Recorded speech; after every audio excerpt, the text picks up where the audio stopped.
Bonjour tout le monde et bienvenue dans ce nouveau Musical Reaction. Aujourd'hui on va parler de Notre-Dame de Paris que j'ai été voir au Palais des Congrès, à Paris. Alors Notre-Dame de Paris, qu'est-ce que c'est? C'est une adaptation du bouquin éponyme de Victor Hugo, encore lui. L'histoire nous emmène à Paris où on va faire la rencontre de tout un tas de personnages, notamment Esmeralda, une bohémienne qui fait partie d'une troupe de gitans de passage à Paris. Et puis bien sûr Quasimodo, le fameux bossu de Notre-Dame, un être difforme qui est enfermé dans la cathédrale et qui sert de sonneur de cloche. Et évidemment, les deux personnages vont se rencontrer, ils vont aussi rencontrer d'autres personnages, par exemple Phébus, le chef de la garde, Claude Frollo, le prêtre slash juge, j'ai jamais trop compris ce qu'il était, et qui est également le père de Quasimodo. Voilà, il y aura des gentils, il y aura des méchants, il y en a qui vont s'aimer, il y en a qui vont s'entretuer. C'est Victor Hugo, c'est très fun tout ça. De toute façon, j'imagine qu'un grand nombre d'entre vous connaît déjà plus ou moins l'histoire de Notre-Dame de Paris grâce au film de Disney qui s'appelle Le Bossu de Notre-Dame. Je crois que beaucoup de gens ont vu ce film. Et bah voilà, c'est la même histoire, grosso merdo. Sauf que Disney là évidemment un peu plus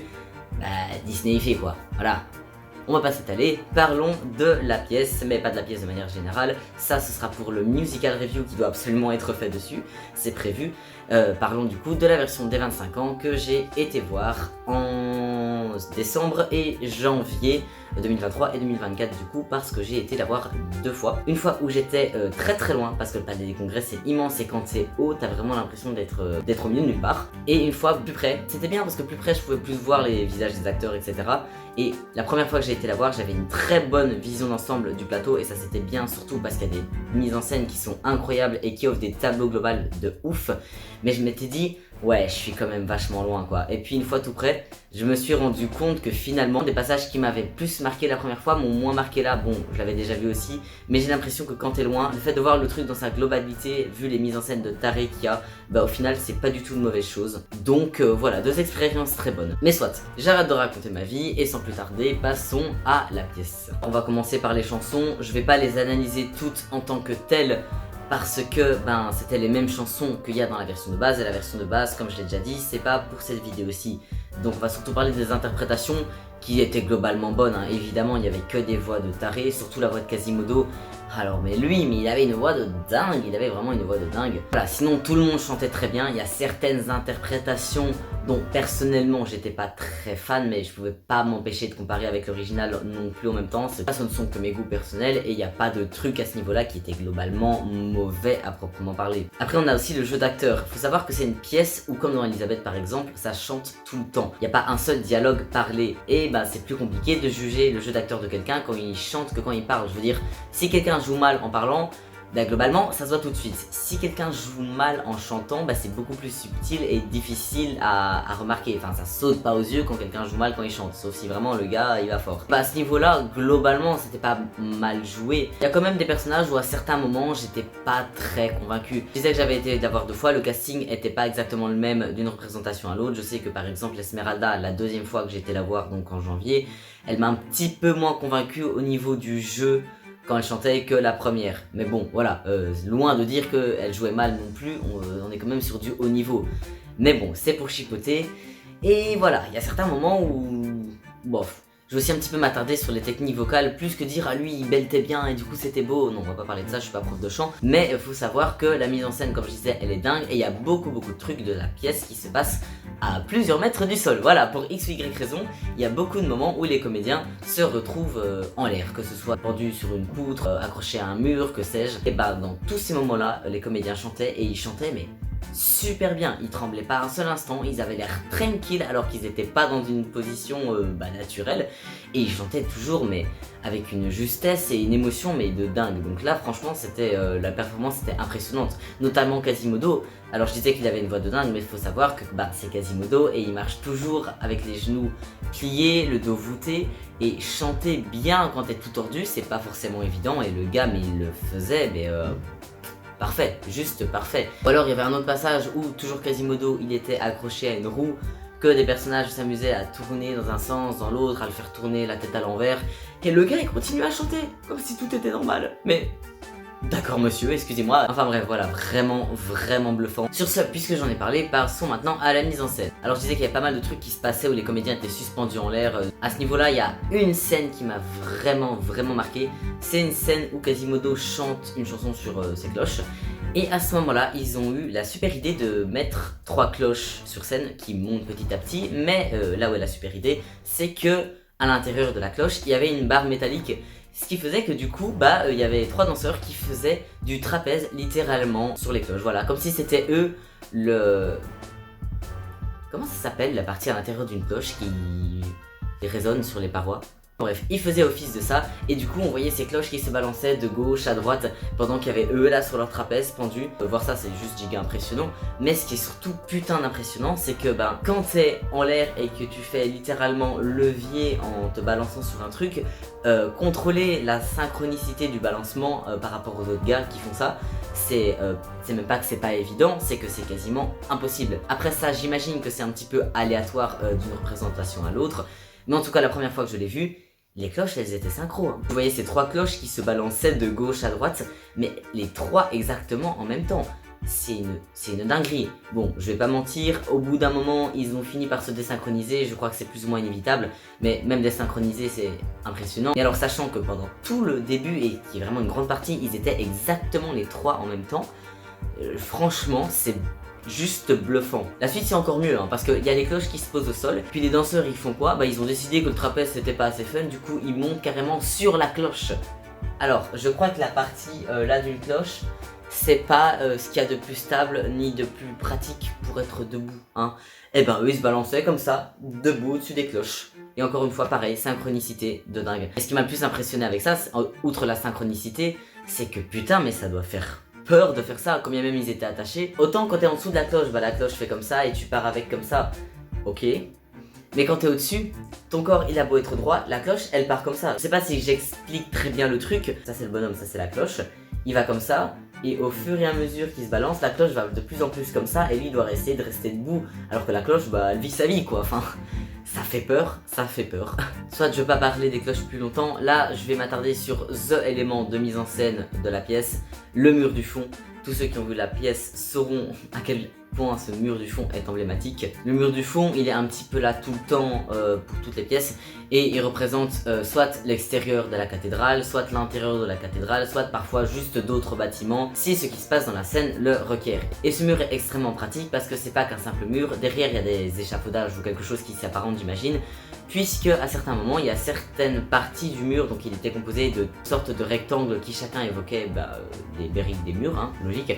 Et parfois certains de ces rectangles, donc de ces panneaux, pouvaient se retirer de sorte à ce qu'on voit les personnages à l'intérieur du mur. Par exemple, si on est à l'extérieur de la cathédrale et qu'on voit un personnage qui regarde de l'intérieur, du coup on peut vraiment le voir comme s'il était à l'intérieur de la cathédrale. Et c'est pas tout parce que ces panneaux peuvent même être remplacés. Je pense notamment à une scène où il y a des personnages qui sont en prison et plutôt que d'avoir juste le panneau qui est retiré pour qu'on ait l'ouverture, il y avait un autre panneau sur lequel il y avait une ouverture avec des barreaux. Et ce que j'aimais bien avec cette ouverture, c'est que plutôt que de continuer à être parallèle et perpendiculaire aux axes du mur, la fenêtre n'était pas droite, elle était complètement de travers, ce qui offrait une réelle dynamique, sachant que devant ce mur, il y avait aussi des barreaux, mais pareil, des barreaux, plutôt que d'être droits, ils étaient tous complètement de travers, ça donnait une très très chouette dynamique à la scène. Mais bon, créer des ouvertures, c'est pas le seul taf du mur, puisque sur le mur, il y avait aussi des poignées à certains endroits, que si on n'y fait pas gaffe, on les voit même pas. Pourquoi des poignées? Pour que les danseurs et les comédiens puissent escalader le mur pour la mise en scène, pour la danse, les chorégraphies, pour nous en mettre plein la vue. Et je peux vous dire que quand on voit un mec qui se balade tranquille tout au-dessus du mur et qu'on voit ni les poignets ni sa sécurité, parce que est-ce qu'ils avaient vraiment une sécurité? Honnêtement, à certains passages, je la voyais tellement pas que je me demandais vraiment s'ils en avaient. Bref, t'as l'impression qu'ils marchent sur le mur sans rien, telles des petites chèvres des montagnes, c'est bluffant. Mais outre les poignées en elles-mêmes, on avait aussi d'autres trucs, c'était des sortes de poutres qui soit étaient totalement retirées du mur pour pas gêner, soit dépassaient un petit peu du mur pour que, comme avec les poignées, les comédiens puissent s'accrocher dessus pour escalader le mur, ou alors étaient complètement ressorties, et à ce moment-là, il y avait vraiment la poutre qui sortait. Et là, on avait parfois des danseurs qui du coup avaient la place de vraiment danser en équilibre dessus. Mais le plus impressionnant avec ces poutres, c'est le passage où on avait 3 danseurs couchés sur la poutre avec les jambes en l'air en grand écart. J'ai mis très bien le grand écart, n'est-ce pas? Être juste couché sur une poutre qui honnêtement n'est pas très épaisse, bah déjà ça fait que on voit pas la poutre en fait, on a juste l'impression qu'il vole collé au mur avec les pieds en l'air en grand écart. Bah, ce qui est pas rien comme vision. Et puis en dehors de tout ce qui est voltige, etc., on avait bien évidemment des chorégraphies au sol, chaque fois mais tellement bien exécutées et parfaitement appropriées avec ce qui se passait. Deux danses qui m'ont particulièrement marqué. Il y en a une relativement au début où t'as les danseurs qui arrivent avec des grillages qui sont sur roulette, et il y a plein d'autres danseurs qui sont sur scène en train de faire leur truc, et au moment où les danseurs qui tiennent les grillages arrivent sur scène, ils traversent la scène d'un coup en courant, et juste avant que les danseurs sur scène se prennent le grillage, ils se laissent glisser au sol pour passer en dessous du grillage sans gêner la course des personnes qui tenaient le grillage. Et voilà, t'as le grillage qui leur passe dessus d'un coup. Et une autre scène que j'ai particulièrement aimée, c'est pendant la chanson de Phébus où il chante déchiré, je suis un homme dédoublé. À ce moment-là, il est à l'avant-scène, derrière lui on voit plus le mur, il y a juste un panneau translucide, et derrière ce panneau translucide on voit rien, tout est noir. Lui il est devant ce panneau. Oui, j'ai dit que le panneau était derrière, il faut que j'arrête de me répéter. Sauf qu'à un certain moment, il y avait un danseur derrière lui et derrière le panneau translucide qui était éclairé par un jet de lumière et qui faisait une chorégraphie. Et puis à un certain moment, la lumière s'éteignait et c'était alors un autre danseur qu'on voyait faire sa chorégraphie. Et en tout, je crois qu'il y avait 5 danseurs répartis sur la scène à l'arrière de Phébus, qu'on voyait comme ça, chacun à leur tour, qui étaient éclairés à diverses parties de la chanson. Et au plus ça va, au plus la chanson s'accentue, au plus on les voit rapidement l'un puis l'autre et ça s'enchaîne vite. Et à la fin on les voit quasiment tous en même temps. Et puis pour le final, il y a toutes les lumières qui s'est éclairées et là on voit tous les danseurs danser, chacun leur chorégraphie. Et c'est tellement beau, tellement parfait. Déjà bah ça va très bien avec ce que raconte Phébus où il dit qu'il sait pas choisir entre deux femmes, oh, c'est dur la vie. Il est déchiré comme il le dit. Et tous ces danseurs ça représente un peu ces différents états d'âme. Et au plus ça s'accentue, au plus ça va vite, en plus t'as tous les états d'âme en même temps. Et bah tu comprends que Phébus il ne sait plus où il en est. Et cet effet mais waouh, c'est poignant, c'est fort, c'est beau, c'est agréable à regarder. Et c'est comme ça tout le temps, franchement je pourrais parler de toutes les scènes. Rien que le début, le temps des cathédrales, on a d'abord une gargouille au sol et 2 piliers gris qui évoquent des colonnes en pierre. Faut savoir que le temps des cathédrales c'est la première chanson de la pièce. Donc on a cette mise en scène, des piliers sur le côté, la gargouille posée de l'autre côté. Et puis quand on a le poète qui arrive au refrain, donc qui chante il est venu le temps des cathédrales.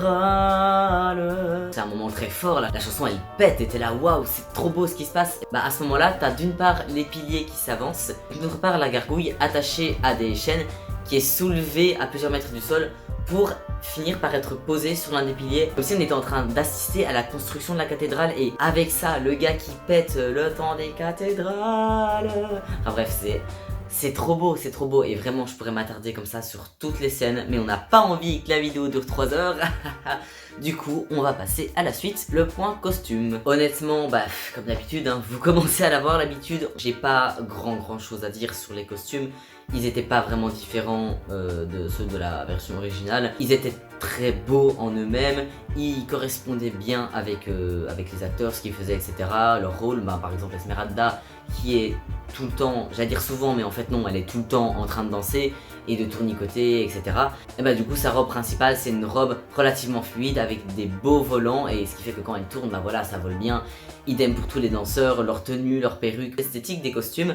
C'est vraiment un mix entre l'époque passée et l'époque actuelle. On sait pas vraiment à quelle époque ça se passe, si ça se passe maintenant ou à l'époque. Par exemple, on a Phébus, il a un vêtement qui évoque une côte de maille, mais ces soldats, ils ont pas l'air d'être en armure, ils ont des vêtements qui évoquent très fort, sans être ça littéralement, qui évoquent très fort des tenues modernes d'agents de police. Et je crois qu'au final, à quelle époque ça se passe, on s'en fout. Je crois que la pièce essaye pas de raconter une époque, je crois qu'elle essaye surtout de faire passer un message. Peu importe quand ça se passe, au final, ça change rien à cette histoire. Et je trouvais que cette ambiguïté au niveau de l'époque à laquelle pourrait se passer la pièce par rapport au costume, elle est vraiment bien faite. C'est pas comme dans Roméo et Juliette où on a une claire volonté de mixer des tissus actuels genre simili-cuir etc avec des coupes du Moyen-Âge. Ça c'est fait exprès, il n'y a pas vraiment de subtilité là-dedans. Là il n'y a pas de claire volonté de mixer plusieurs trucs, c'est juste un entre-deux. Et par exemple je reprends la robe d'Esmeralda, ça pourrait être une robe actuelle tout comme une robe ancienne, enfin bref. C'est des costumes vraiment, même pas intemporels, ils sont juste complètement hors du temps en fait, c'est trop bien, je trouve ça trop bien. Bref sinon voilà, je disais que les costumes étaient tous très bien. Celui de Quasimodo, bah pareil, ça bosse dans le dos, très bien fait. Le maquillage de Quasimodo était vraiment nickel. Un costume que j'ai particulièrement aimé est celui du juge Claude Frollo. Oui, bah c'est un prêtre, parce que c'est un juge. À un moment Esmeralda dit moi qui suis gitane et vous curé, un truc comme ça. On ne sait pas, c'est un mystère. Bref, du coup, Claude, notre ami Claude, bah, j'aimais beaucoup son vêtement. Il avait une espèce de robe, il avait des espèces de plis ou de fronces, je sais pas trop, dans le dos, qui donnait l'impression qu'il avait comme une cape dans le dos. C'est pas vraiment une cape, c'est son vêtement qui avait une seconde partie de tissu qui pendait de son dos, comme une espèce de cape. Voilà, pas d'autres mots. Cette cape était rattachée au dos de ses manches, qui fait que quand il avait les bras tendus, ben, on avait juste l'impression qu'il y avait beaucoup de volume qui volait derrière lui comme ça quand il se déplaçait. Et c'était très très beau. Puis d'un coup, il étend les bras et bam, il y a toute cette cape, tous ces plis qui se déplient. Et enfin, franchement, c'était juste trop beau. Franchement, le vêtement de Frollo, je l'aime d'amour. Voilà. Il y a juste un truc qui m'a un petit peu perturbé. Je l'ai pas remarqué la première fois que j'ai vu la pièce parce que j'étais trop loin pour remarquer ce genre de détails. Mais la deuxième fois, j'ai remarqué que Fleur de Lys, donc la fiancée de Phébus, qui a une petite robe rose à volant aussi, très très élégante. Un petit peu pensé à Aurore dans La Belle au Bois dormant pour vous donner un petit peu une idée. Et puis, elle avait des chaussures à talons blanches, mais c'était des grosses plateformes. Et je trouvais ça très bizarre parce que ça va pas avec l'esthétique globale qui est amenée dans la pièce, et je trouvais que ça allait pas trop avec sa robe toute légère, etc. Enfin, je la voyais pas porter des plateformes. Alors pourquoi elle portait ces plateformes? Est-ce que c'est un choix artistique? Est-ce que la robe était trop longue sinon, et qu'à cause du changement de cast, si c'était avec une seule robe, bon, ça m'étonnerait quand même qu'ils aient qu'une seule robe pour une grosse production comme ça. Enfin, je veux dire, si ça s'abîme, etc. Enfin bref, quoi qu'il en soit, ces chaussures, je les trouvais pas super appropriées. Voilà, bah bon, c'est un détail. Par contre, attention, hein, ce qu'il faut savoir, c'est qu'il y a vraiment aucune originalité ni aucun changement qui a été fait par rapport à la version originale. À ce niveau là, vraiment, si vous avez vu Notre-Dame de Paris à la base, bah vous serez absolument pas surpris, hein. Niveau costume, niveau mise en scène, les chansons, bah vraiment tout est exactement pareil à l'original. Pour être fidèle, on peut dire que c'est vraiment 100% fidèle. Tu veux voir Notre-Dame? Bah tu vas voir Notre-Dame. À ce niveau là, c'est bon, t'es pas dépaysé. Par contre, il y a autre chose dont il faut quand même que je parle. Alors c'est quelque chose qui m'avait marqué la première fois que j'ai vu Notre-Dame. Plus que de raconter l'histoire d'un bossu qui est caché dans Notre-Dame, machin, j'en étais ressorti avec l'impression que cette pièce raconte une seule chose. Tout le monde veut Ken Esmeralda. Voilà. Ouais non, vraiment, dans mes souvenirs, Notre-Dame, ça a beau être une pièce incroyable avec des belles chansons et un truc emblématique dans la comédie musicale qui a été jouée dans je sais pas combien de pays, encore une fois. Malgré ça, j'avais l'impression que, de quoi parle la pièce? De personnes qui veulent Ken Esmeralda. J'ai l'impression que le monde entier voulait Ken cette pauvre fille, quoi. Et bon, voilà, je l'avais vu il y a quand même pas mal de temps. Je me dis, peut-être qu'à l'époque, j'avais eu cette impression parce que j'étais un peu plus impressionnable, je sais pas. Peut-être que j'avais retenu ça alors qu'en fait, c'est complètement faux, hein. Peut-être que c'est juste une impression que j'ai eue et qu'en fait, c'est pas du tout le cas. Du coup, j'allais voir la pièce en me disant, est-ce que ça donne à ce point l'impression que tout le monde veut la Ken tout le temps, ou est-ce que c'est quand même pas le cas? Est-ce que c'est juste moi qui avais mal retenu? Spoiler, c'est complètement le cas. Et c'est un peu triste parce que t'as beau te voiler la face derrière des jolies mélodies, belle, j'adore cette chanson, mais on va pas se mentir. C'est juste trois mecs qui racontent à quel point ils veulent ken la meuf. C'est tout. C'est tout, non, c'est un peu méchant, évidemment, ça va bien plus loin que ça, hein, c'est vrai. C'est vraiment des belles chansons, mais derrière le trois quarts des chansons, bah voilà, on sent ce que ça veut dire. Bah rien que Phébus, j'en parlais, des doublés déchirés. Oh, monsieur ne sait pas quoi choisir entre sa femme, qui l'a trompé, et Esmeralda, qui veut Ken. Voilà. Même Frollo, il y a une chanson qui chante, il fait oh, être prêtre et aimer une femme. C'est une chanson dramatique et poignante, et même émouvante, elle peut être vraiment belle. Mais quand tu sais que c'est juste un vieux dégueulasse qui veut laver, ce qu'il veut vraiment... Il y a une scène qui le laisse très fort penser dans tous les cas, mais bref. J'avais eu cette impression dans ma mémoire, et c'était pareil là. C'était pareil là. Après voilà, ça c'est pas un souci de la représentation là. C'est la pièce de manière générale, ça m'avait déjà laissé cette impression à la base. Alors est-ce que c'est un problème de mise en scène, de chansons, de jeu d'acteur? Est-ce que c'est un problème du livre à la base? Ça, je garde ce sujet pour le musical review où je parlerai de la pièce en elle-même et on va un petit peu débunker tout ça. Est-ce que la pièce est fautive ou est-ce que c'est le livre qui est fautif? Quoi qu'il en soit, Notre-Dame de Paris qui est rejouée au Palais des Congrès fin 2023 jusqu'au début 2024 pour les 25 ans de la pièce d'ailleurs, c'est vraiment un spectacle de ouf. Si j'ai été la voir deux fois, c'est pas pour rien alors que les places étaient quand même pas données. Un truc pareil, tu vois vraiment pas ça souvent dans une vie. Et j'ai vraiment aucun regret de l'avoir vu plusieurs fois. C'était une expérience de malade, c'était une dinguerie. J'arrête pas de me répéter parce que c'était trop cool. Notre-Dame de Paris, c'est une pièce emblématique qui n'a clairement pas volé sa réputation. Et la nouvelle version des 25 ans n'est clairement pas en reste de l'original. Vraiment bien loin de là. C'est une excellente comédie musicale avec que des chansons. J'ai l'air d'être super fâché quand je dis ça. Est-ce que je suis peut-être un peu fâché parce que j'arrive pas à les chanter? Peut-être. Bref, qui n'a que des chansons pas facile à chanter, que des trucs mais qui pètent et qui s'arrêtent jamais. Enfin bref, pièce de malade, sur laquelle on va plus s'attarder dans une prochaine vidéo. Je ne sais pas du tout quand je ferai mon musical review dessus. Ça arrivera un jour, voilà. Sur ce, j'espère que ma critique vous aura plu. Et je vous souhaite une bonne journée, une bonne soirée. Et je vous dis à la prochaine.